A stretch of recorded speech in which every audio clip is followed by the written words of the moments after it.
50 foot तलकू खसी पड़ा pickup van Ganjam जिला सोरडा थाना दारिंगबाड़ी घाटीर बड़ पथर सेल्फी पॉइंट रे खसला भ्यान एथजोग ड्राइवर गाड़ी रे चापी होई रही अग्निशम बाहिनी सोरडा थाना पुलिस पहुंची कटर माध्यम गाड़ी को काटी ड्राइवर को उद्धार करछंती ताको एम्बुलेंस जोगे मेडिकल को पठाई दिया जायछि। तेबे गाड़ीटी रायपुर रो लुहा लंगल धरी महेंद्रगढ़ जीवा समय भारसाम्य हराई 50 फुट तलकू खसी पड़ता।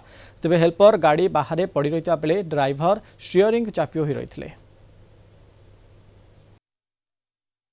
सर आम 112 कंट्रोल रूम भुवनेश्वर खबर पाई आम अग्निशम ओआईसी संदीप कुमार बेहरा और मु आम कर्मचारी मैंने सागे सागे हाइड्रोलिक कटर स्पेडर धरी दुर्घटना जो से आसी पहुँचलु। देखिए तो बहुत जहाँ भी 30-40 फुट 50 फुट तलू 407 टे ओल्टी पड़ी मुझे घटना स्थल सागे सागे काल विलम्ब नक कटर स्पेडर काढ़ी आम अग्निशम कर्मचारी और स्थानीय बासिंदा सहित आमर उद्धार कार्य आरंभ कलु। दीर्घ 20-25 मिनिट समय बहुत कष्ट लगे जेहेतु लोकटी पूरा चिपी हुई भितर अच्छी और आमर सब लुहा जी तार आंगेल फांगेल सब माड़ी बसिक अच्छी स्टेरिंग सहित चिपी से लोकटा थी आम 20-25 मिनिट काल कटर काटिलु स्पेडर उसार कर काढ़ी आम्बुलांस साहाय्य सोरडा सीएचसी को पठाइलु।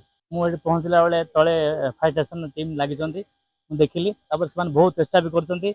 आज धन्यवाद देवी बसंत भाई आमर जी फायर ब्रिगेड जी अच्छा से आसी कटर रे पूरा काटिकी माने से लोक मानिया पड़ो 1.5 घंटा है एक्सीडेंट होगी से पूरा एमती मुंड तार थाए मुंडे कान कटि जाइए ब्लीडिंग होची से कथा।